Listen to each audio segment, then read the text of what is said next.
된 서울 영등포의 대림역 일대. 기존 도로는 넓어지고 고층 빌딩들이 속속 들어서고 있습니다. 50년 넘게 이곳에 살아온 이모 씨 가족은 최근 건물을 새로 지으려다 이웃들로부터 소송을 당했습니다. 새로 측량을 해보니 그동안 이 씨 집이 이웃집의 경계를 침범했다는 겁니다. 토지 소유자 입장에서 너무도 황당한 거죠. 지적공사에서 측량했던 게 전과 후가 다른 결과가 발생되고 있으니까요.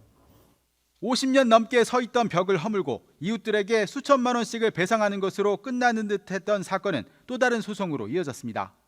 소송에서 이겼던 이웃들 역시 그 이웃의 땅을 침범한 것으로 드러나 건물 일부를 철거할 처지가 됐습니다. 한국국토정보공사의 이 지역 전체 측량 자료를 분석해 보면 지적도상의 경계와 실제 점유 현황이 모두 한쪽으로 밀려 있습니다. 과거에 측량한 앞집과 뒷집의 경계는 바로 이곳인데요. 최근에 다시 측량을 해보니까 2m 이상이 밀려서 지금은 경계가 바로 이곳입니다. 남의 건물이 나의 토지를 침범하고 내 건물은 남의 땅 위에 서 있는 사실이 확인되면서 줄 소송이 불가피한 상황입니다. 안 맞으니까 측량이 안 맞으니까 어디다가 기준 잡혀주는 게 확실하게 정할 수가 없잖아요. 그 지역이 그래. 예, 좀 골아픈 땅에 거예요. 전문가들은 줄자로 거리를 재던 과거와 달리 요즘은 GPS로 정밀 측량을 하다 보니 과거의 오차가 발견되는 것은 어쩔 수 없다고 말합니다. 재조사 지역에서 측량 오류가 확인되면 지자체는 땅 주인들과 서로 조정금을 주고받아 분쟁을 해결하도록 중재할 수 있지만 땅값이 비싼 서울은 이마저도 쉽지 않습니다. 그나마 재조사 지역은 전체 15%, 나머지 지역은 분쟁 해결 방법도 없어 땅 주인들은 각자 소송으로 문제 해결법을 찾고 있습니다. 제가 봤을 때는 양쪽 다 만족할 수 없는 어떻게 보면 피해뿐인 것 같습니다. 갑작스러운 소송과 또 갑작스러운 철거 이렇게까지 갈 수 있는 것들이니까. 당초 2030년까지 끝내려던 재조사 사업은 2040년까지도 쉽지 않은 상황입니다. 특히 서울은 몇몇 지자체를 빼고는 재조사 사업을 아예 시작하지도 못했습니다. MBC 뉴스 박찬현입니다. 여러분, 왜 이런 문제가 생겼을까요? 과거에는 손으로 지적도를 그렸답니다. 저도 예전에 길거리에서 그렇게 쪼그리고 앉으셔서 조금 이렇게 이동식 책상 같은 거 펴놓고 그리시는 거를 본 적이 있어요. 이렇게 손으로 이 지적을 그리는데 예전에는 또 재밌었던 게 뭐냐면 지금은 길 가운데 이렇게 동그란 황동처럼 생긴 것으로 쿡 찍혀 있어서 거기에다가 딱 처음에 기준점을 잡아서 그림을 그렸는데 예전에 제 기억으로는 붉은색 라카로 그냥 칠해 놨던 것 같아요. 그리고 길이를 재고 거리를 재는데 여름에는 늘어나고 겨울에는 줄어드는 이런 수축과 팽창이 있는 줄자로 이 거리를 측정하면서 지적도를 그렸으니 현재 이런 사단이 난 것이 아닌가 싶습니다.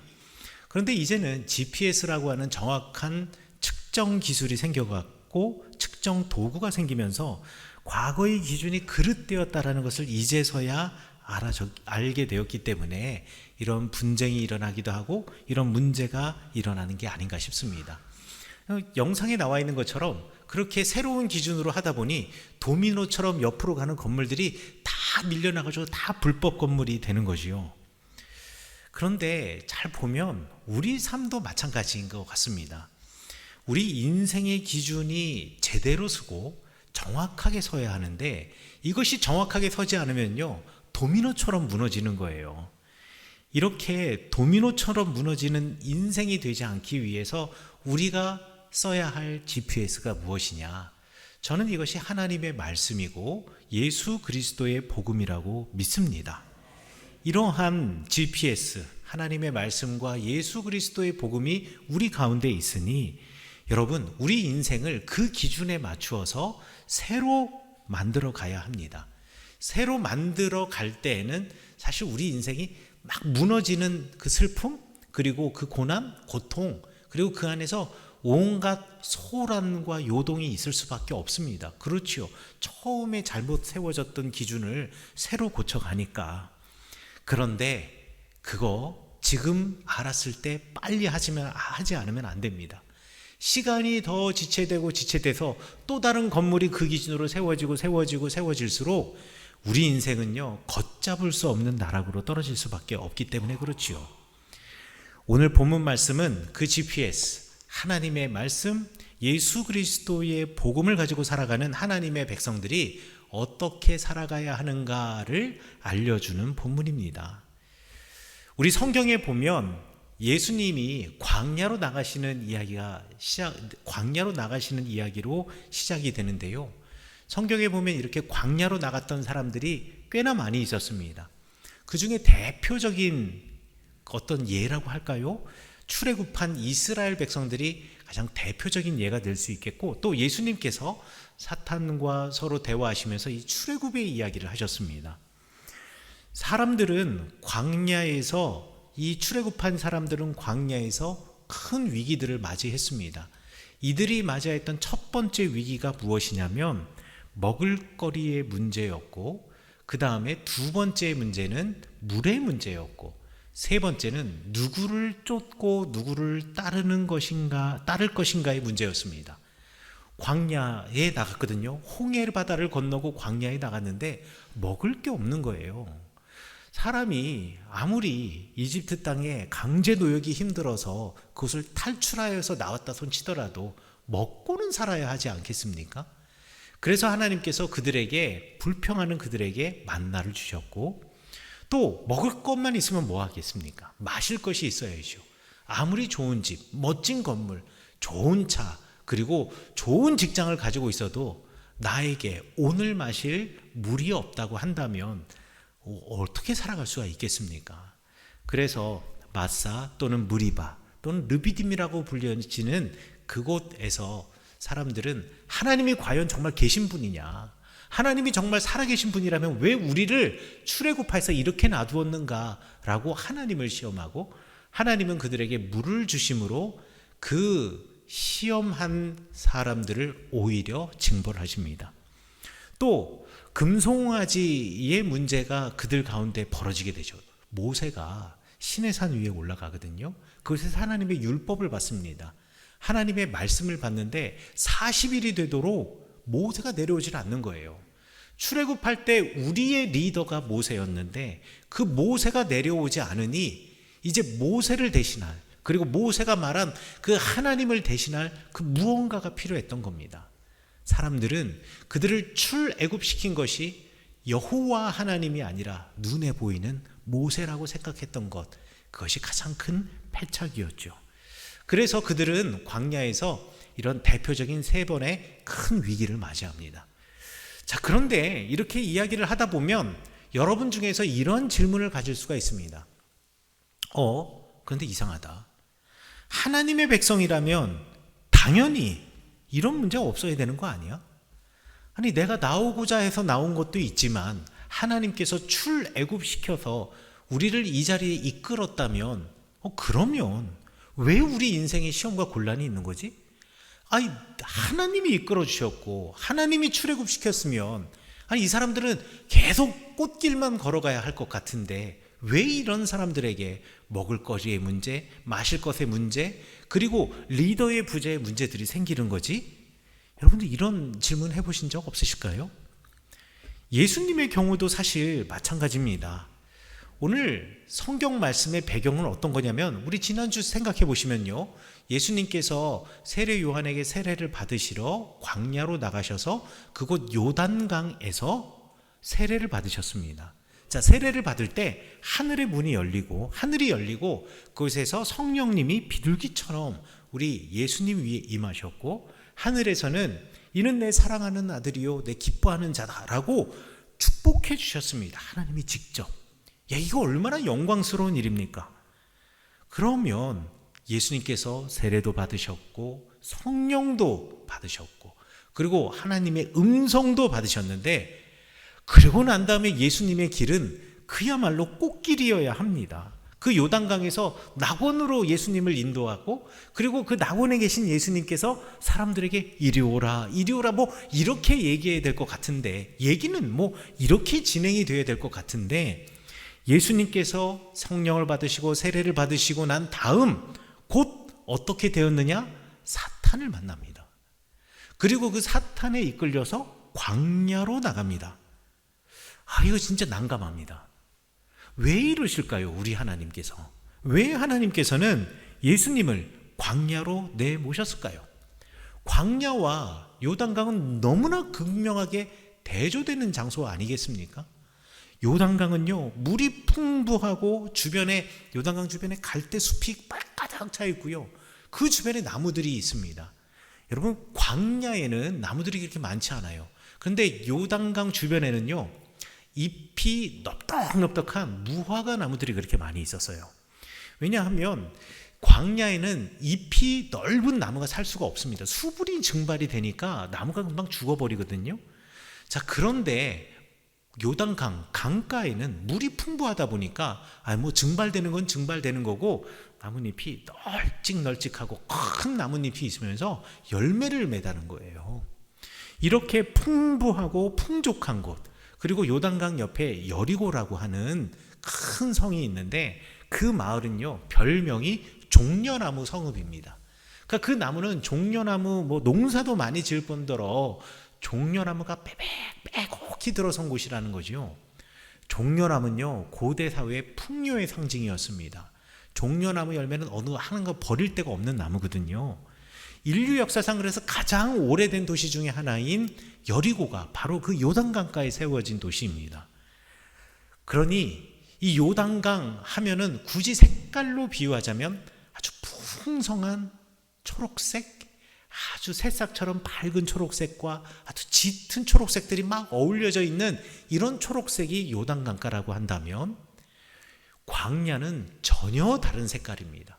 아주 누런색, 생명이 없는 곳, 그곳에서는 물이 없어요. 그래서 나무들도요, 큰 나뭇잎이 있는 나무는 살 수도 없어서 주로 덤불과 같은 관목들이 자라고요.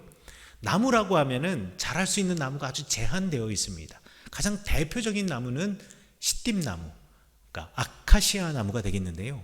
여러분, 우리나라에도 아카시 나무가 있죠.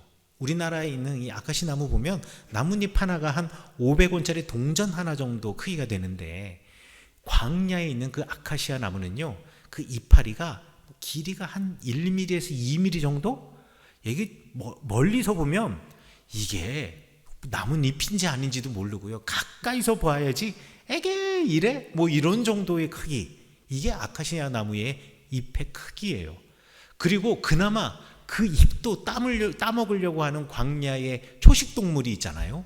이런 동물로부터 자기를 보호하려고 온몸이 가시인 나무가 이 아카시아 나무입니다. 그러니 이 광야와 요단강은 완전히 극명히 대조가 된 곳인데, 왜 하나님께서 성령 받고 세례 받고 하나님으로부터 그 은혜와 복의 말씀을 들은 예수님을 그 푸르른 풍요로운 요단강에서 광야로 옮기셨냐라는 거죠. 그런데 여러분, 잘 생각해 보면 사실 요단강과 광야는 전혀 다른 별개의 장소가 아닙니다.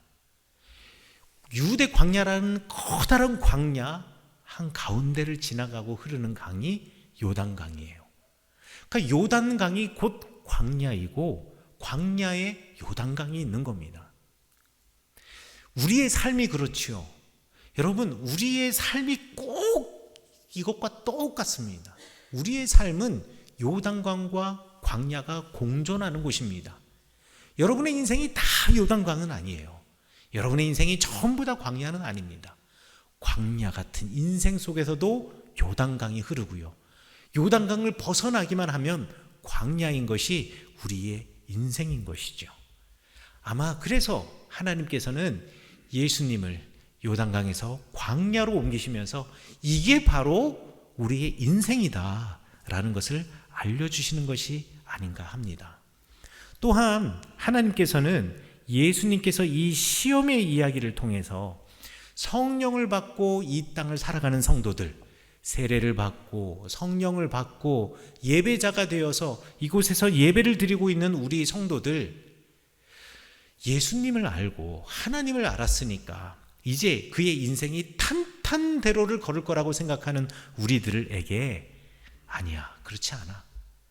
너희들의 기대와는 달리 너희의 인생은 광야일 것이고, 그곳에서 사탄을 만날 것이고, 그곳에서 시험을 받을 거야 라는 것을 이 예수님의 이야기를 통해서 우리에게 알려주시기도 하십니다. 제가 여러분에게 말씀드린 것처럼 사탄은 우리가 생각하는 그런 영적인 존재만은 아닙니다. 하나님을 대적하는 자라는 히브리어가 사탄이고, 그러니 이 땅에 하나님의 성령을 받고 세례를 받고 예배자로서 주님의 말씀을 붙잡고 살아가는 우리의 삶을 온전한 신앙인의 삶으로 살아가도록 하는 것이 아니라 그것을 방해하는 모든 사람들, 그 사회 구조, 그리고 그 모든 일들이 사실 우리에게는 사탄, 그러니까 이 땅에서 우리가 싸워 이겨야 할 그 존재들이며, 우리 인생은 그들과 싸우는 거룩한 영적인 전쟁터이자 광야라는 것을 오늘 말씀을 통해서 이야기하고 있으신 것이죠. 여러분, 이 광야에서 우리가 사탄과 싸우는 가장 주된 이유 3개가 우리 예수님의 시험을 통해서 우리에게 제시되고 있습니다. 이것이 무엇인지 우리를 소개하고 있는 거예요. 예수님의 3가지 시험이 뭡니까? 돌이 빵이 되게 하는 것, 그리고 성전 위에서 큰 높은 성전, 그 성전의 가장 높은 곳이 최소한 65m 정도 된다라고 학자들이 추정하거든요. 그곳에서 뛰어내리는 것, 그리고 사탄에게 절을 하고 온 세상을 얻는 것, 이것이 3가지의 시험이 되는데요. 돌이 빵이 되게 하는 시험, 이것이 무엇이냐? 이것은 사실 먹거리에 대한 시험이면서 동시에 우리가 가지고 있는 결핍을 채워내려고 하는, 그러니까 소유에 대한 시험이기도 합니다. 여러분, 우리는 늘 무언가를 소유하고 싶지요. 무언가 우리가 소유하고 풍족해지고자 하는 것, 이것이 우리의 꿈이고 우리 인생의 목표인 사람들이 있습니다. 우리가 이 땅에, 이 광야의 땅에서 사탄과 싸우는 가장 중요한 이유, 우리가 고난을 겪는 가장 큰 이유는 이렇게 더 많은 것을 소유하고자 하는 욕구 때문에 그렇습니다. 이 욕망 때문에 그런 거죠. 또 2번째 시험, 성전에서 뛰어내려 보라고 하는 것은 사실 하나님을 시험하는 겁니다. 사탄이 예수님에게 찾아가서 이렇게 이야기를 해요. 시편에 기록되지 않았느냐? 인자는 하나님이 보호해 주시는데 네가 이 성전에서 뛰어내려 봐라. 그러면 하나님께서는 그 시편의 말씀처럼 너를 살려주시고 너를 보호하기 위해서 내 발이 땅에 닿기 전에 하나님의 천사가 급하게 내려와서 너의 발을 붙잡아주고 너의 몸을 붙잡아주어서 내가 안전하게 내려올 것이다. 이거 하나님을 시험하는 겁니다. 하나님이 진짜 그렇게 하나 그렇게 하지 않는가 보아라. 그런데 이것은요, 단지 하나님을 시험하는 것뿐만 아니라 우리 가운데 명예를 추구하는 그 욕망과 욕구를 자극하는 것이기도 합니다. 성전은요, 항상 사람들이 붐비는 곳이에요. 그리고 성전에서 제일 높은 곳이 성전의 남쪽 끝이거든요. 그 성전의 남쪽 끝에 뭐가 있었느냐? 안식일이 되거나 명절이 되면 자, 이제 모이세요 라고 하면서 나팔을 부는 곳이 있습니다. 그러니까 그 주변은요, 뻥 뚫려져 있고, 그리고 사람들이 늘 그 주변에 많고, 그 주변에 사람들이 북적북적거리고 나팔 소리를 들으면서 그쪽으로 모여드는 곳입니다. 여러분, 사람들이 북적북적 모여들고 항상 모여있는 이 성전, 그 꼭대기에 서서 예수님이 만약에 떨어졌는데 하나님의 천사가 와서 예수님을 탁 받쳐주면 여러분, 예수님 그때부터 일약 스타 되는 겁니다. 완전히 뜨는 거죠. 명예에 관한 문제입니다. 이 명예에 관한 문제로 이 사탄은 우리를 살살살살 긁어내는 겁니다. 이 광야와 같은 세상에 살면서 이 사탄과 싸우는 주된 이유 중에 하나가, 우리가 고난을 겪는 가장 큰 이유 중에 하나는 이 명예를 추구하기 위해서 온갖 권모술수를 쓰다가 우리가 고난을 당하는 경우도 참 많습니다. 그리고 3번째 시험은 하나님이 아닌 다른 것을 경배하라는 것입니다.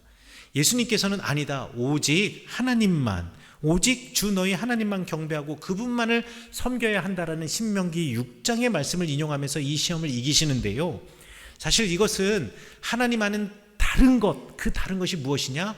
권력을 숭배하라는 뜻입니다. 여러분, 그 사단에게 예수님께서 만약에 절한다고 하면 사단이 준다라는 게 무엇이었나요? 이 세상의 모든 땅, 모든 나라를 준다라고 사단이 이야기를 했거든요. 권력을 가지게 된다라는 것을 사단이 이야기하고 있습니다. 너 권력 가질 수 있어. 조금만 양보하면 돼. 하나님 잠시 내려놓고 나를 따라오면 돼. 권력으로 사람을 유혹하는 것이죠. 이 시험들, 소유에 대한 욕망, 그리고 명예에 대한 욕구, 권력에 대한 욕망과 욕구는 사실 우리 인생에서 저뿐만 아니라 누구나 빠져들 수 있는 시험입니다.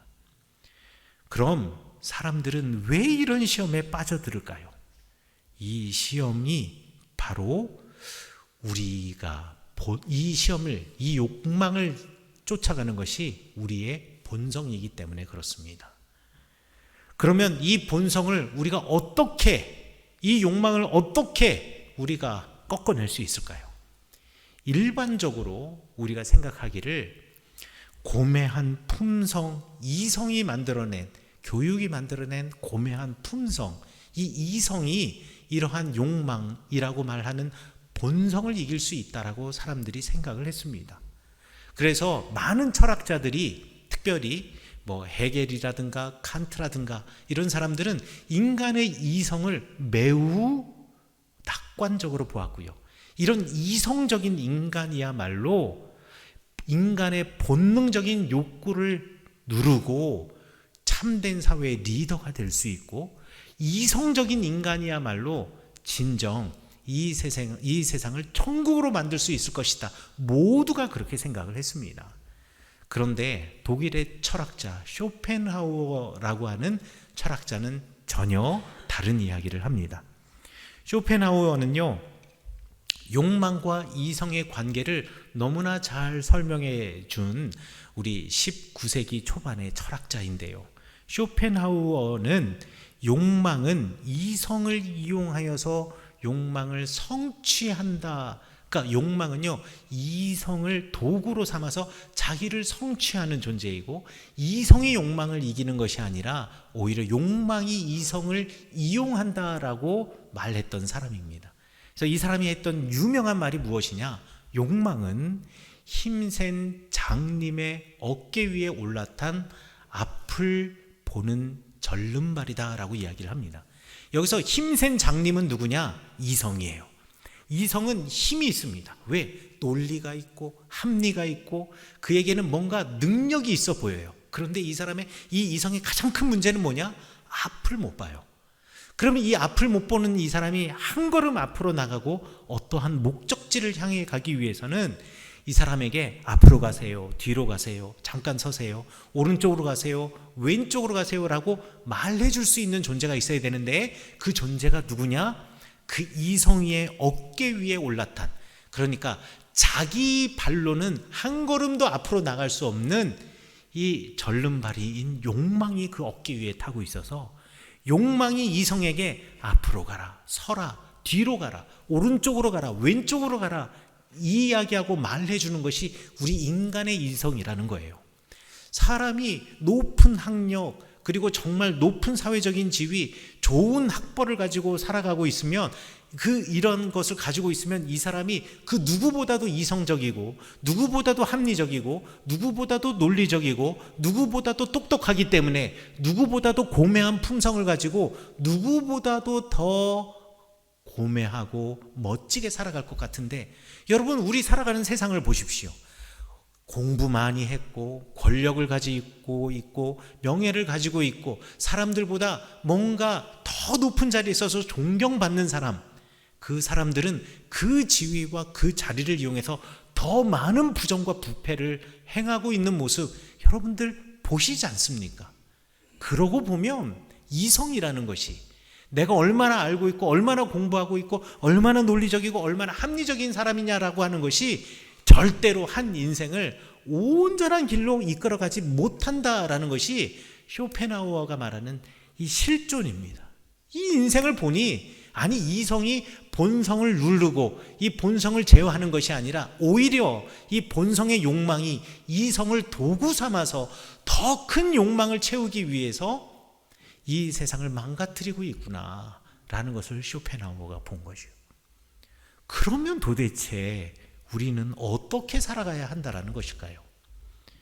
저는 여러분에게 이성도 아닌, 본성도 아닌 아니, 이성도 우리에게 중요하고 본성도 우리에게 꼭 필요한 것이지만 둘 중에 자꾸 하나를 선택하려고 하는 것이 아니라 제3의 길, 다른 길을 선택하라고 말씀드리고 싶습니다. 그 제3의 길은 무엇일까요? 이성도 본성도 아닌 영성의 길입니다. 예수님께서는 그 영성의 길을 우리에게 오늘 성경 본문의 말씀을 통하여서 제시해 주고 계시는 겁니다.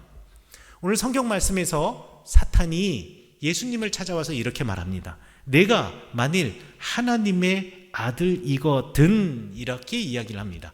그런데 이렇게 번역되어 있는 그리스어 본문 에이피오스 에이투스테오라고 하는 말은 다르게도 번역할 수 있습니다. 이 번역은요, 내가 만일 하나님의 아들이거든 이라고도 번역할 수 있지만, 이렇게 내가 하나님의 아들이므로, 내가 하나님의 아들이니까, 네가 하나님의 아들이라며, 그러면 이렇게 해봐 라는 본문으로도 번역이 될 수 있다는 거죠. 그렇다면 오늘 본문 말씀은 이렇게 우리가 풀어서 말할 수가 있습니다. 사탄이 와서 우리에게 말을 하는 거죠. 야, 너 성은교회에서 예배 드리고 있니? 예배자니? 야, 너 하나님의 자녀라고 부름을 받는구나. 너는 하나님의 그러면 자녀니까, 하나님의 아들이니까, 그러면 당연히 배불리 먹으며 부족함 없이 살아야 되는 거 아니야? 그게 행복이고 그게 너희들이 말하는 축복 아니야? 너 하나님의 자녀라며, 하나님의 아들이라며, 네가 하나님의 아들이므로, 하나님의 아들이니까, 자녀니까 당연히 고난당하지 않아야 하는 거 아니야? 더 큰 명예를 얻으며 살아야 되는 거 아니야? 너 하나님의 아들이니까, 너 하나님의 아들이므로 자녀들이라면서, 그러면 당연히 너 더 큰 권력과 권위를 가지고 있으며 이 땅을 누리며 살아가야 되는 거 아니야? 지금 사탄이 예수님께 와서 그렇게 말하는 겁니다. 너 하나님의 아들이라며, 하나님의 아들이므로 너 이래야 되는 거 아니야? 당연히 돌을 빵으로 만들어야 되는 거 아니야? 너 당연히 성전에서 뛰어내리면 천사들이 와서 내 발을 붙잡아 줘야 되는 거 아니야? 당연히 너 온 세상을 휘어잡고 있고 그걸 소유하며 살아가야 되는 거 아니야? 그러나 오늘 성경 말씀에서 예수님께서는 요단강과 광야가 하나이듯이 당연한 것이 없다라고 이야기합니다. 당연히 우리 인생에 당연히 어떻다라는 것은 없습니다. 하나님은요, 우리가 당연히 이래야 된다라는 삶을 우리에게 주시지 않았습니다.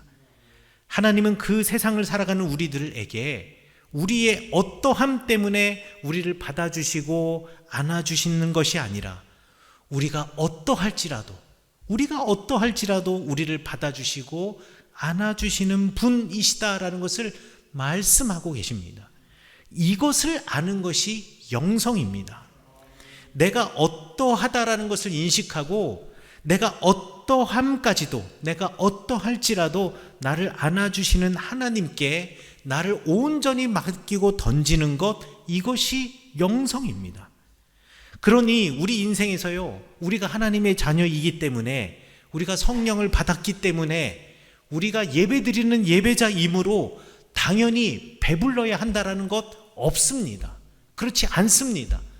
당연히 우리가 예배자이기 때문에, 성령 받았기 때문에, 세례 받았기 때문에 우리가 물질의 풍요로운 축복을 얻는다? 당연히 없습니다. 배불러서 감사한 것이 아니라 내게 주신 것, 그것이 작은 먹거리일지라도 나를 굶지 않고 먹게 해주신 주님께, 일용할 양식을 주님께 감사하고 그 하나님께 감격하고, 주님이 주셨기 때문에 내가 먹는 것조차 주님의 것이고, 그래서 내 먹거리를 줄인 사람들과 굶어가는 이들, 필요한 이들과 함께 나눌 수 있는 삶, 이것이 바로 영성의 삶이라는 것이요. 이게 제 삶의 삶입니다. 그리고 그의 배고픔을 나의 것으로 채워주고, 또한 내가 배고플 때 그들로부터 채움을 받아서 그곳 안에서 우리가 하나님의 은혜와 복을 경험하는 삶, 그것이 복과 은혜라는 것을 알며 누리며 살아가는 삶이야말로 하나님 나라 백성의 삶이라는 것, 이것이 바로 우리 예수님께서 가르쳐 주신 영성의 삶입니다. 하나님의 자녀임으로, 성령 받았기 때문에, 세례 받았기 때문에, 그리고 예배자임으로 당연히 고난을 당하지 않는다? 여러분, 세상에 이런 것도 없습니다. 그러나 사람들은요, 고난을 당하는 하나님의 자녀들을 보고 비웃습니다. 여러분, 예수님께서 십자가에 매달리셨을 때 사람들이 그 예수님을 보고 뭐라고 소리 질렀습니까? 십자가에서 내려오라, 십자가에서 내려오라. 이 말이 무슨 뜻이냐요? 이거 예수님 비아냥거리는 겁니다. 너 하나님의 아들이라며, 네가 우유대인의 왕이라며, 그런데 왜 고난을 받아? 하나님의 아들이라면서 왜 고난을 받아? 고난을 받는다라는 것은 너 하나님의 아들이 아니라는 뜻 아니야. 너 내려와봐, 내려와봐 이러면서 지금 비아냥거리는 겁니다. 여러분, 하나님의 자녀라면 당연히 고난을 당하지 않는다고 믿는 어리석은 이들의 공허한 헛소리에 여러분 휘둘리지 마십시오. 고난을 당했기 때문에 하나님의 자녀가 아닌 것이 아니라 고난을 당하였으나 그것을 예수 그리스도의 이름으로 이겨내기 때문에, 극복해내기 때문에, 그것이 우리를 움츠려들게 하지 않기 때문에 우리가 하나님의 자녀인 것입니다. 그게 영성입니다. 이성으로 할 수 없습니다. 본성은 도무지 이것을 극복해낼 수 없습니다. 그러나 영성은 이것을 가능하게 합니다. 하나님의 자녀이기 때문에, 우리가 성령 받았으므로, 세례 받았기 때문에, 예배드리는 예배자이기 때문에 당연히 이 땅에 권력을 쥐는 명예를 얻는 것, 이거 아닙니다. 오히려 욕망을 쫓아 살아가는 절름발이가 힘센 장님의 어깨 위에 올라타는 권력이라면 그의 어깨에서 내려오는 것, 명예를 버리는 것이 하나님의 창조 세상을 지키고 나를 지키는 길입니다. 그래서 과감하게 이것을 버릴 수 있는 사람이야말로 정말 영성의 삶을 걸어가는 사람들입니다. 그래서 권력을 누렸던 그 수많은 영성가들이 하나님을 만나고 그 모든 것을 버리고 산으로 가기도 하고 광야로 가기도 하고, 그리고 사회로부터 나를 거리두고 분리시키려고 했던 초대교회의 많은 영성가들이 이렇게 배출될 수 있었던 것은 그들이 무엇이 중요한가, 무엇이 하나님의 사람들의 삶인가라는 것을 알았기 때문입니다. 예수님은요, 광야로 가셔서 바로 그것을 우리에게 알려주셨습니다.